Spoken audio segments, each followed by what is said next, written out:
There's a specific kind of exhaustion and frustration that comes from feeling like you're doing everything right and still not feeling like yourself.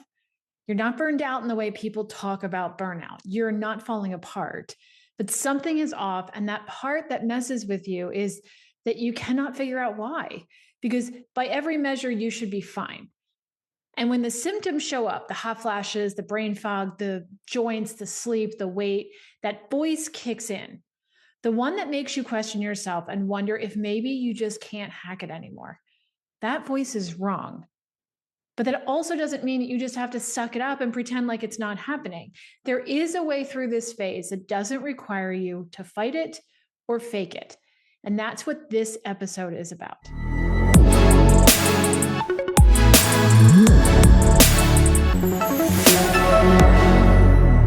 Welcome to the Frequency of Yes, the podcast for women leaders creating limitless success, deep empowerment, and divine wealth on their terms. I'm Kirsten Carey, and I'm obsessed with helping badass women feel good in their bodies so they can sustain wildly successful businesses without grinding or sacrificing themselves. A client reached out to me a few weeks ago. I had worked with her years ago when she had first come to me struggling in her life and in her business and in her health. And over time, we found the right diet for her. We helped her release identity blocks that no longer served her through some somatic work. And she got to a place where she regularly felt energetic, empowered, and like herself again. And then life happened the way that it does. Her business got more demanding. Her 4 kids and her husband began needing more of her. And she slid back into some old patterns and relaxed some boundaries. And when she wasn't paying attention, just as many high-performing women do, before she knew it, she had moved herself all the way to the bottom of the list of things to pay attention to and found herself pushing through the day. And though she kind of saw it happening, she thought she could handle it. This time it would be different. And she would push beyond her limits, telling herself it was just this once, or it was just till her daughter's graduation was over, or it was just during her launch period, or until her husband was settled in at his new job. And so then just once became twice and 3 times. And then it was a week or 2. And then it was a pattern that took control. And somewhere in that slide, her old identity of internalizing the struggle took over. And she kept thinking she could handle things on her own. She knew what to do. She just had to do them when she had time. But then when perimenopause started showing up, it exacerbated everything. And the little slides turned into avalanches. Because now that her hormone production had slowed, she needed to tap into reserves, but she had depleted those reserves by going back to the pushing, grinding, and putting herself last. The things that had kept her regulated and resourced had disappeared, one temporary exception at a time. So when her hormones started shifting and her body needed the flexibility, there was nothing left to draw on. So when she came back to me, she showed up with 2 beliefs running through her at the same time. First, there was a belief that this was just how bad perimenopause was supposed to be, that this level of chaos was normal and she just needed to accept it.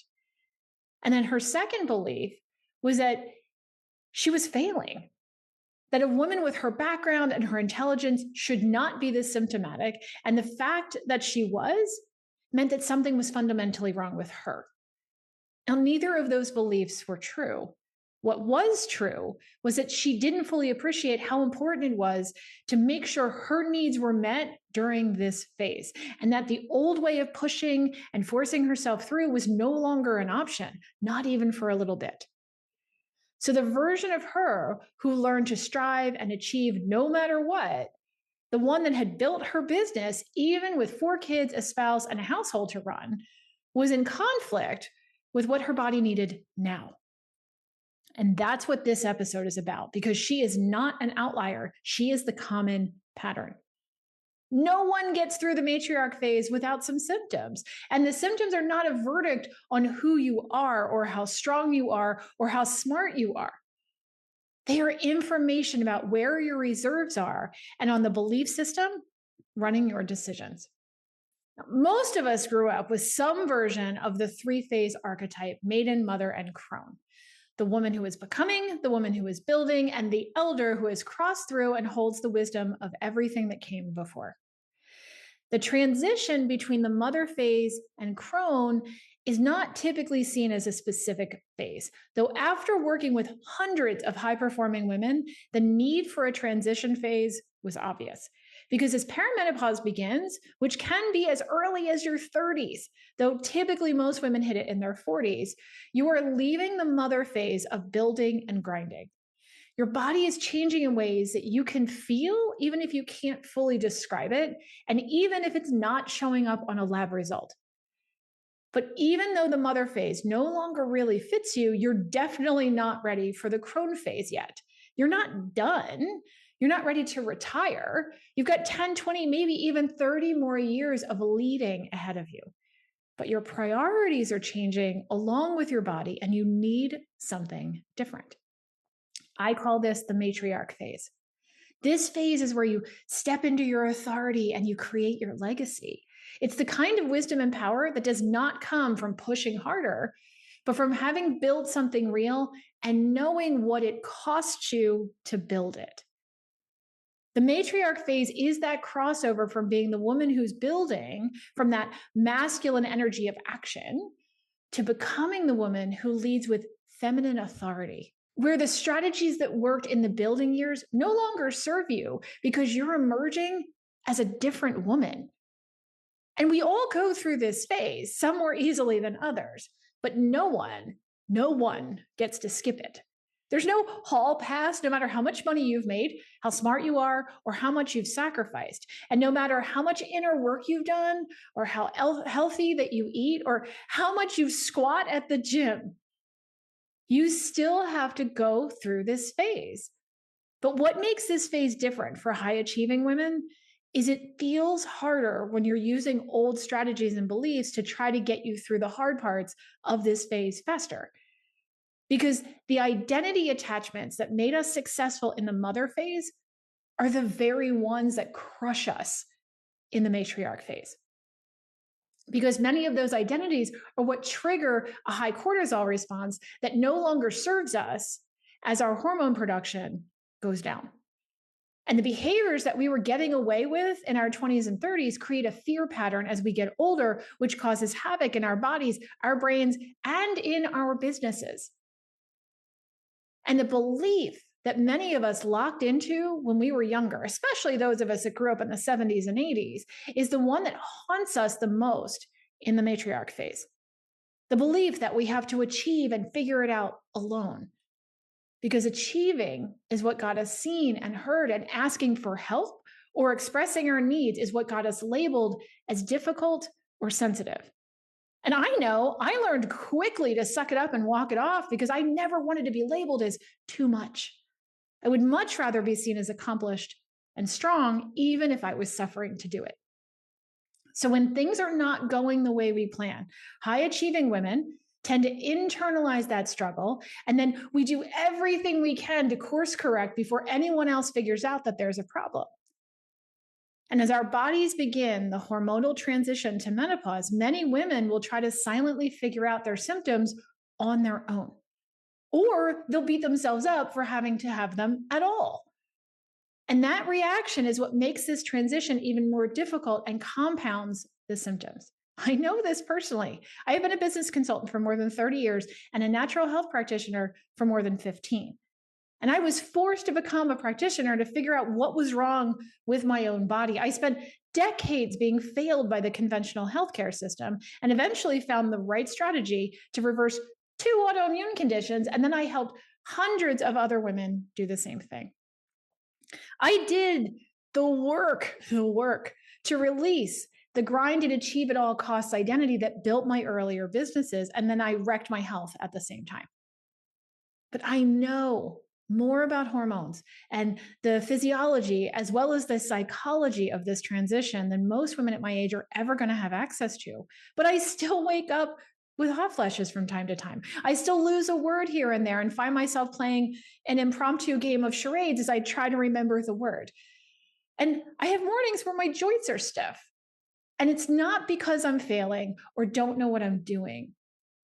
It's because I'm in the messy transition to a new version of me right now, right alongside of you. The expectation of zero symptoms, it's ridiculous.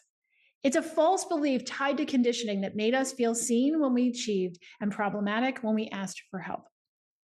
And letting go of that belief is critical during any phase, but especially this one, because our hormones and our production of those hormones are changing, and that belief can quickly turn into fear, guilt, and shame. And shame will trigger the fight or flight response, which spikes cortisol, which makes every freaking thing during perimenopause worse. Every one of them. Right now, there are 3 shifts that are occurring simultaneously. The first is a hormonal shift. Estrogen and progesterone are declining, which impacts pretty much every system in your body. It will impact sleep, temperature regulation, and mood stability. It's why you can feel hot and cold at the same time, hungry but disinterested in eating, or want to suddenly murder your spouse for breathing too loudly. It also impacts information retrieval, inflammatory response, and metabolic efficiency, which is why you can lose common words mid-sentence or gain what feels like 10 pounds after one light salad and get up from the sofa with pain in every joint, even though you felt fine 30 minutes ago when you sat down. And as hormone levels shift, your body has to learn to adjust to dramatic changes and redistribute workload really quickly. For women who came into this transition feeling healthy, that redistribution can feel unexpectedly hard. But for women who spent their mother phase years running on cortisol and caffeine, pushing through, shorting themselves on sleep and nutrition, and treating recovery as optional, the ones who for decades were borrowing against their future reserves, this transition can feel crushing to a system that's already depleted. Now, the second shift going on right now is identity. The version of you who built your business, the one who ran on drive and a particular kind of hunger, she's being renegotiated. What mattered to you 3 years ago may not have the same priority level as it once did. And your tolerance is shifting in 2 directions at once. The low stakes friction that used to eat up your attention is easier to release. And the things that are genuinely important to you, your core values and standards, and the real vision you have for what you're building, those become less negotiable. You're not losing your edge. You're getting clearer about what's important and dropping what isn't. But that process of getting clear can be misinterpreted as falling apart, which causes confusion and, again, fear. The third shift is experiential. How you perceive things is changing. What used to feel urgent may not. What used to feel acceptable becomes a hell no. Your relationship to risk changes. Your relationship to the people around you changes, including yourself. Your sense of what you are here to do may get bigger or more narrow, and that can be disorienting when it challenges the identity that's been driving you for the past decade or 2. All 3 of these shifts are happening at the same time. And if you've been trying to deal with them one at a time or pushing through all 3 while treating them as a distraction from the real work, that might be a significant part of why everything feels like too much right now. Now, what I know about you is you're still showing up. The work is still getting done. And from the outside, most people probably don't see much of a difference. But the internal response has changed. And it's affecting your work in ways that you either don't notice or aren't ready to see yet. Decision making, it feels different. It's not as connected or fluid as it has been in the past. And many of the women I talk to, and I've felt this way too, many of the women I talk to are less willing to move on instinct alone and more interested in the full picture before committing to a decision. And from the outside, especially from anyone who knew you 5 years ago, that can look like you're hesitating or second guessing. It's not. It's a shift in how the brain is processing risk and reward during this transition. The prefrontal cortex, the part of your brain that makes strategic thinking and complex decision making, it works with a different hormonal environment now. Your brilliance is still there. The processing it is different. And if you're feeling paralyzed in your decisions, that's a whole nother process. That signals that there might be a loss of self-trust, which is a much deeper layer and one that would benefit from specific work to rebuild that connection and bring that trust back. That loss of trust in self is a common reason women start working with me, even though many describe it as just not feeling like themselves. Also, during this transition, tolerance recalibrates. You focus less on things you realize don't matter in the grand scheme and have zero patience for things that get in the way of what really does. This is why clients who used to feel like a little bit of a drain feel now unbearable. Or projects that you used to just push through no longer feel worth it. And if you've been telling yourself that you're just being difficult or you're losing your ability to handle things, you are not. You are getting clearer on where you want your energy to go. And if you're paying attention and not fighting your way through the matriarch phase, it will produce more discernment, not less capacity. And I've found that leadership shifts during this phase too. The version of authority that ran on doing more and doing it visibly is losing its grip on you. That's definitely not a loss. In this phase, when you're connected to the message of this transition, you will begin to lead just by being and not performing. Just your presence will vibrate with competence, and the people around you, like your clients and your team, they will feel it. The women who experience this transition most powerfully are the ones who no longer need to demonstrate their value through how much they do or how visibly they do it, which worked well when they were in the mother phase and they were building and scaling. It's why you'll notice that most social media coaches in their 20s and 30s push strategies of posting more and more, which keep you looped into that perfectionism and grinding identity.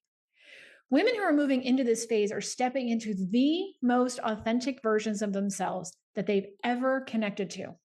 So more isn't necessarily the answer when it comes to marketing and branding. Deep, authentic connection is what works for us, which doesn't require more posting. It requires more authenticity and powerful vulnerability. To do this, you have to trust your knowing that comes from life experience, awareness, and pattern recognition. It comes from conviction that doesn't need flashing lights to get people to pay attention, but from trusting a version of yourself who has always been there. But now she's no longer performing for others. She's doing what she knows is right for her. And that shift requires letting go of thoughts and feelings and behaviors that probably built everything that you have. And that's not a small ask.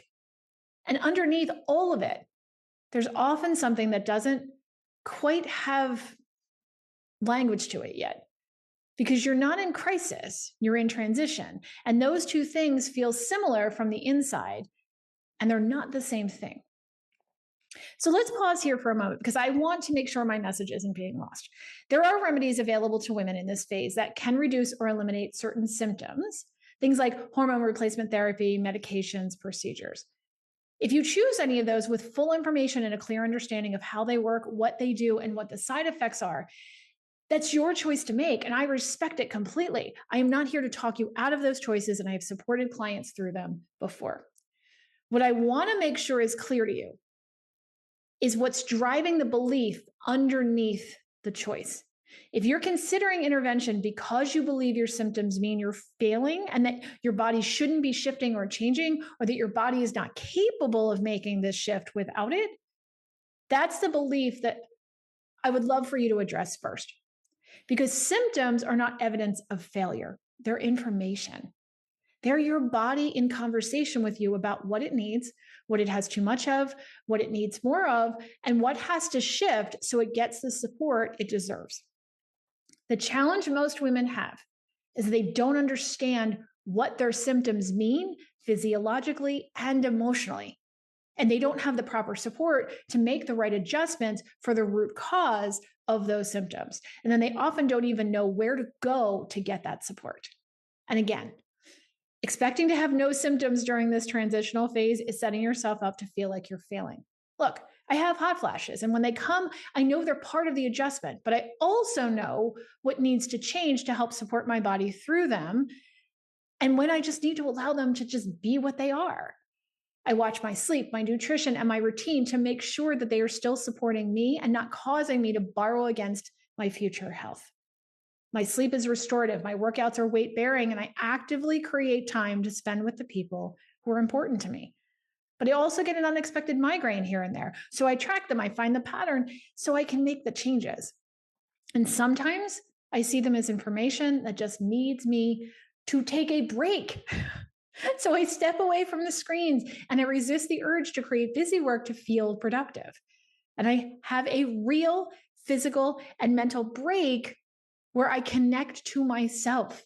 I do the work I know helps me the most, and I let my body do what it was designed to do. My pain is low, but sometimes my joints ache. I altered my workouts and I updated what I do to support recovery in between sessions to give my body the support that it needs right now. My body is functional and strong, and that's the main goal for me. There's a long history in my family of diabetes, osteoporosis, and digestive disorders. So I do what I can not to trigger those issues or slip into behaviors where they become active in my system. But I still lose words and I sometimes forget simple things. But for most high performing women, that's because we're moving too fast and we aren't slowing down to appreciate how many plates we have spinning at the same time. Flowing with this transition is my goal, rather than being at war with it. The foundation during this phase matters more than ever. Consistency is key because the margin for ignoring it is much smaller than it ever was. Weight-bearing exercise because protecting muscle and bone at this stage is structural, not optional. Nutrition because the gaps that were tolerable before compound faster now. Detox pathways, meaning your body's ability to clear, process, and regenerate. Brain health, because cognitive resilience is an active investment, not a passive inheritance. And relationships, because feeling seen, heard, and understood makes everything easier at any time, but especially now. So if you came into this transition already depleted, which is most women, if you've been running on cortisol with the reserves low, those things matter more, not less. Because the buffer that used to fill in the gaps and allowed you to get away with a lot of the choices you made to this point is thinner now, and your body wants you to know that. So the symptoms will feel more abrupt or bigger because you can't ignore them anymore. That's not a reason to panic. It's a reason to be more deliberate. Women who are open and ready for growth as they enter this phase tend to have a much easier experience, though it's not a perfect one. It's an honest one, though. Because they still have symptoms. They have days that feel harder and they have confusion and grief moments where they do not recognize themselves, which makes sense because they're changing physically, emotionally, and mentally, and that impacts identity and belief. And I am absolutely not suggesting you ignore any of your symptoms, or I'm not saying that you just have to suffer. I am saying I am 100% against suffering. If you are suffering because you think you're supposed to, you're misinterpreting what your experience is supposed to be during this phase. There are so many ways to get support and help your body to make this adjustment that you actually have control over. But you have to first choose not to fight your way through it. Because the women who are fighting the transition, they struggle the most. Because they often shut down and fall back into old patterns that make everything harder. And then they miss out on the growth opportunities that comes with every new phase. The matriarch phase is inevitable. It's not there to make you suffer. The difference is in how you enter it and how you choose to move through it. There's no magic pill that makes it all better with no change in behavior, no matter what the marketing on the landing pages say, and no matter what the TikTok influencers tell you. There are some interventions that make this transition easier for some of the women some of the time, but they all work better when your body and your mind are foundationally set up for success. Here's what I know about the woman on the other side of this transition. She's not a lesser version of who you are right now. She is more of who you are than you've ever been. What this phase does, if you let it, is it strips away the parts of the identity you took on to protect yourself or to be who you needed to be during that time. They were never really the truest expression of who you are at your core. And what is revealed is someone who has clearer priorities, who makes more honest connections in their relationships, and who has a pure relationship to her body, and a leader that is not focused on proving anything. You will not be the same woman you were when you entered this, which is really the whole point. And if you want to look at this phase specifically, what your physiology, your nervous system, your business, and your energy look like together right now as a complete picture, and what you can do as you enter this phase to be the best version of yourself you can be, that's the work that I do with the Richly Resourced Audit. You can find the details at evolveminded.com/audit. You were meant for so much. Don't allow yourself to get pulled into this transition thinking that you're failing. You're not. You still have so much more to give and so much more of yourself to show to others. I will see you on the next episode.